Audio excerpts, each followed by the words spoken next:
Thanks to Wikipedia for the information in the Operations Room, a great YouTube channel that the style of this video is based on. It is the day before the 4th of July, but this Independence Day, although there will be cause for celebration, is not a jovial one. It is a day of corpses.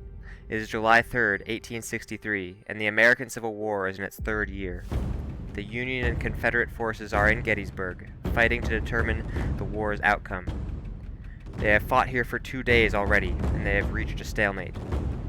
On the first day of fighting, the Confederate Army led by Robert E. Lee pushed the Union Army out of Gettysburg, forced to retreat.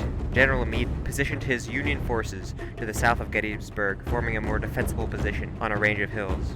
Defenses were erected through the night to be tested against the Confederate Army's might on the morning. On the second day, General Lee commanded a flanking maneuver on the Union position. Assaulted from all sides, Union defenses were almost overcome, but through bloody sacrifice, they repulsed the Confederate advances, leaving the battlefield a stalemate. Going into the third day, Lee was growing desperate to break General Meade's position. Thus, he ordered General Longstreet to assault the Union center defenses, thinking them under-reinforced. So, 3 divisions marched out into the open field, under the rain of cannonballs and a 3/4-mile walk to the Union position. But let's go back to the beginning of that day.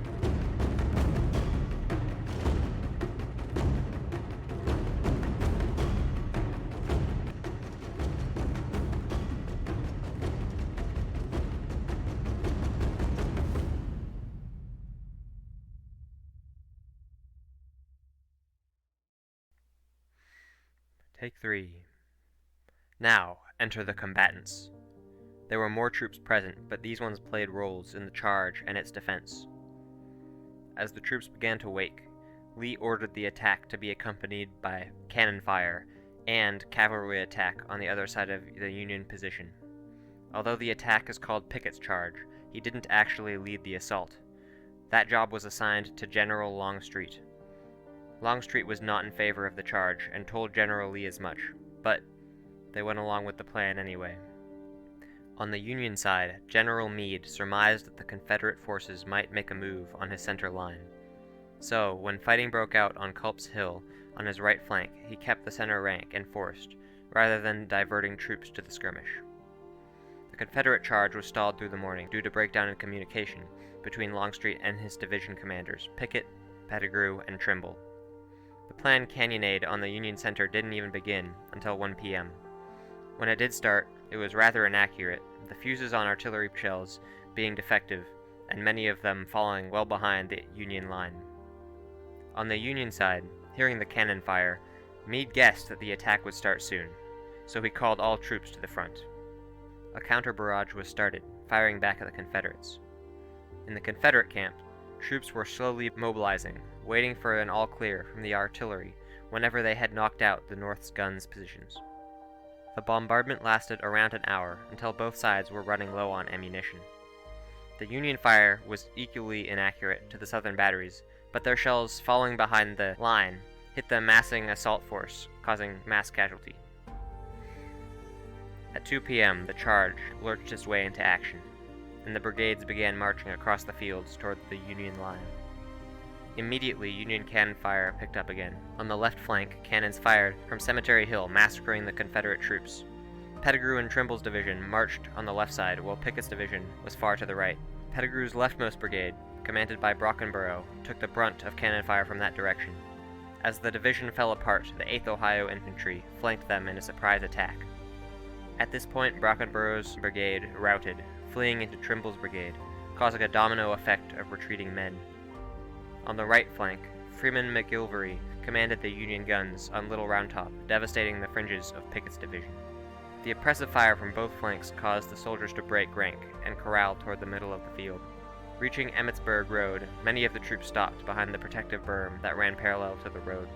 Coming up behind, Trimble pushed past Pettigrew's brigade and over the road, only to meet well-organized lines of cannons and guns commanded by Hancock and Hayes.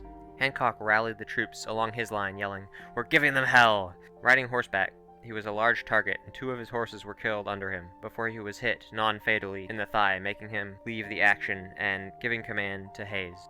Through this defense, the advances of Pettigrew and Trimble were halted, leaving only Pickett's division to push forward. His troops turned toward the center line, making for the Union position that had already been engaged.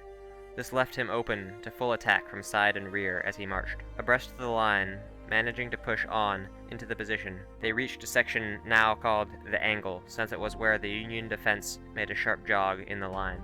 This part of the line was under strength, and the brigades of Garnett and Armistead breached it in 2 places after a couple Union brigades panicked and retreated. Webb, the Union commander in that section, took control of the situation, and one of the Confederate breaches was smothered in cannon fire. A desperate bayonet fight broke out on the second breach, as the under-reinforced Union position became overrun. Quickly, though, Webb gathered replacements, who charged en masse, breaking the Confederate advance. This was known as the high water mark of the Confederacy, the farthest the charge ever got, and the closest they ever made it to victory. With their command structure broken from the death of many commanders, the Confederates fled in an uncoordinated retreat all the way back to their line. Lee believed that General Meade would mount a counteroffensive, and so he rallied troops once again, but their spirit was broken and nothing was organized. No counterattack came, though, because Union losses had also been so great. Over the next day, both sides went out to collect their dead and wounded. In total, around 1,500 Union soldiers were wounded or killed. Confederate losses were even greater, with 1,120 killed, 4,019 wounded, and 3,750 captured. The dead were buried in shallow graves. In disarray, the Confederates retreated out of Gettysburg. This battle broke the most powerful army the Confederacy had, turning the war strongly in the Union's favor. Eventually, Abraham Lincoln would come to Gettysburg and give his famous speech commemorating the lives lost and the Union's triumph, but the war would last another 2.5 more years. Thank you for listening.